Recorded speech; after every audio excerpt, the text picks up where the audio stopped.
हम सभी लालची राजा मिदास की कहानी जानते हैं। उसके पास सोने की कमी नहीं थी, लेकिन सोना जितना बढ़ता वह और अधिक सोना चाहता। उसने सोने को खजाने में जम कर लिया था और हर रोज उसे गिना करता था।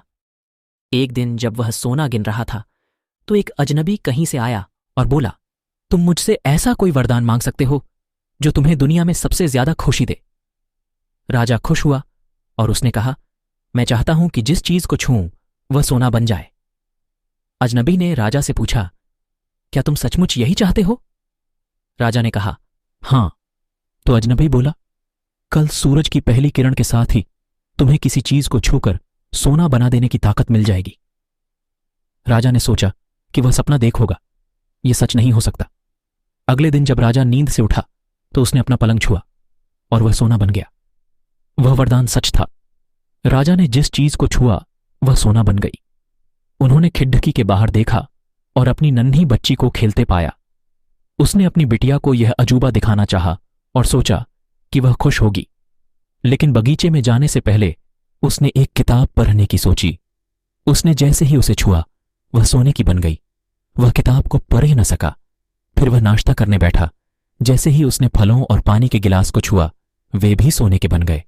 उसकी भूख बढ़ने लगी और वह खुद से बोला, मैं सोने को खा और पी नहीं सकता। ठीक उसी समय उसकी बेटी दौड़ ढकती हुई वहां आई और उसने उसे बाहों में भर लिया। वह सोने की मूर्ति बन गई। अब राजा के चेहरे से खुशी गायब हो गई। राजा सर पकड़ कर रोने लगा। वह वरदान देने वाली अजनबी फिर आया और उसने राजा से पूछा कि क्या वह हर चीज को सोना बना देने की अपनी ताकत से खुश है? राजा ने बताया कि वह दुनिया के सबसे दुखी इंसान है। राजा ने उसे सारी बात बताई। अजनबी ने पूछा, अब तुम क्या पसंद करोगे, अपना भोजन और प्यारी बिटिया, या सोने के ढेर और बिटिया की सोने की मूर्ति? राजा ने गिड़गिड़ाकर माफी मांगी और कहा, मैं अपना सारा सोना छोड़ दूंगा। मेहरबानी करके मेरी बेटी मुझे लौटा दो, क्योंकि उसके बिना मेरी हर चीज मूल्यहीन हो गई है। अजनबी ने राजा से कहा, तुम पहले से बुद्धिमान हो गए हो। और उसने अपने वरदान को वापस ले लिया।